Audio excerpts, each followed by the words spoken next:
Did I just spend half an hour reading about spaceship insurance?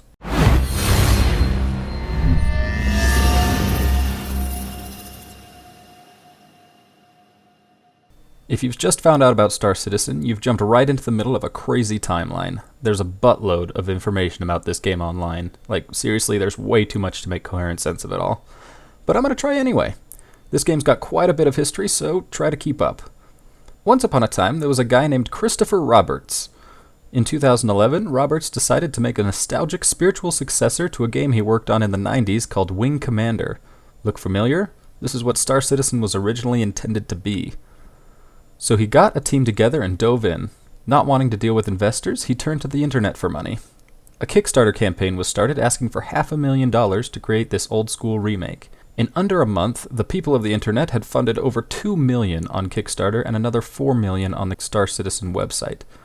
Being frankly astounded by the support, Roberts rethought the end goal and decided that rather than remake Wing Commander, he was going to build the most hyper-ambitious space game ever conceived. And the funding supported him. By 2014, Star Citizen had raised over $64 million, and in 2016 it passed $125 million. You can check out the website, I'll throw a link in the description, to see how much money you nuts have paid him today. So what's so ambitious and different about this game? Why do so many people want it to be a reality? Well, Star Citizen is split into two parts, Squadron 42 and the Persistent Universe.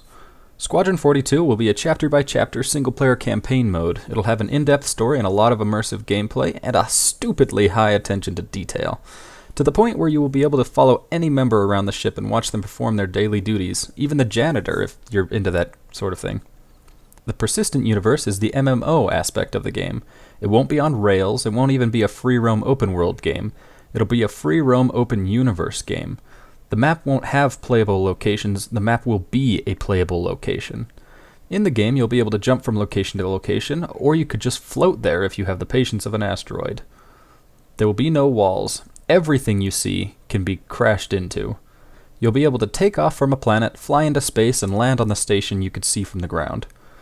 Now you're probably thinking that you've heard this before. Why should I trust these guys? To start off, Star Citizen doesn't have investors, and they don't have a big game development company breathing down their necks. They don't have deadlines, which allows them to take all the time they need to make this game everything it should be, and to potentially never release it at all, but we don't talk about that. The developers of Star Citizen have given their backers an unprecedented level of communication. They give weekly updates on the progress of the game, monthly magazines are released detailing the development process, a documentary is being filmed showing the entire project from start to finish, and you can play the game right now. The developers have been working on the game for a very long time, and every few months they release a new version of the alpha for backers to be able to get online and experience the bugs for themselves. So they've got quite a few of free alpha testers. The developers make a lot of promises, and most of them aren't in the game yet, but at least we can get on and see progress. In my opinion, that's what makes this game great. Games are made one day at a time, and with this one, we can be here every glitch of the way.